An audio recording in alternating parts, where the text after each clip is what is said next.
Politique étrangère à présent, avec nous ce soir sur notre plateau, le secrétaire d'État aux Affaires étrangères, Monsieur Rodolphe Aprikian. Monsieur Aprikian, bonsoir. Bonsoir. Vous êtes venu répondre à la question qui fait polémique. La France doit-elle boycotter les JO de Pékin?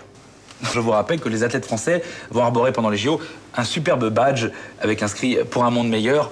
Alors bien sûr, parlons de ce badge. Pour beaucoup, c'est un coup marketing de façade. On attend surtout des actes, pas des discours souvent de la communauté internationale, notamment de la France qui doit réagir. La France, le pays des droits de l'homme. Bien sûr. Nous comprenons les Tibétains. Non, mais les journalistes ne peuvent pas travailler librement au Tibet à l'heure actuelle. Bien sûr.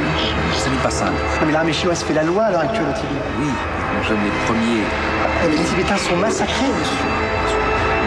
Les Tibétains sont en train de... Pourquoi les Tibétains? Qu'est-ce qu'il y a avec les Tibétains? Pourquoi vous vous emmerdez avec les Tibétains? Ça fait 50 ans qu'ils se font massacrer, tout le monde s'en branlait, et là tout d'un coup on se réveille avec les Tibétains. Hein, c'est à cause des JO, c'est ça? Qu'est-ce qu'il y a? Vous voulez boycotter les JO? Vous voulez boycotter la Chine? Eh ben on boycotte la Chine, on boycotte tout, hein. On boycotte tout, mais là on est tous à poil. Parce que tout est made in China. Ici c'est made in China, ça c'est made in China. Votre micro c'est made in China, hein. Votre cravate, là, votre pantalon, votre slip à 1 euro c'est made in China. Pourquoi il a 1 euro votre slip? C'est pas cher 1 euro un slip, hein. Parce que le mec qui fabrique votre slip à 1 euro, il est en Chine. Il est payé 15 centimes par mois, avec un flingue sur la tempe et il a pas le choix. Parce qu'entre nous, s'il avait le choix, il serait avocat au médecin et fabriquerait pas des slips. Hein. Alors si on les boycotte pas, qu'est-ce qu'on fait? On a qu'à les attaquer directement pour leur apprendre la démocratie. On leur met une bonne branlée aux Chinois. Seulement foutre une branlée à 1 milliard de Chinois, ça va être compliqué. On n'arrive même pas à faire libérer une grognasse de franco-colombienne détenue par 3 becnos dans une jungle à la con parce qu'on a plus une thune pour payer la rançon à cause de la crise des subprimes de ces amerlocs de mes deux à qui on lèche les pompes parce qu'on a des trous de balles.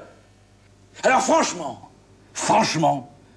la liberté de culte d'une bande de zozos en toge et en tongs qui dansent avec des baguettes dans les montagnes de l'Himalaya, on en a rien à foutre.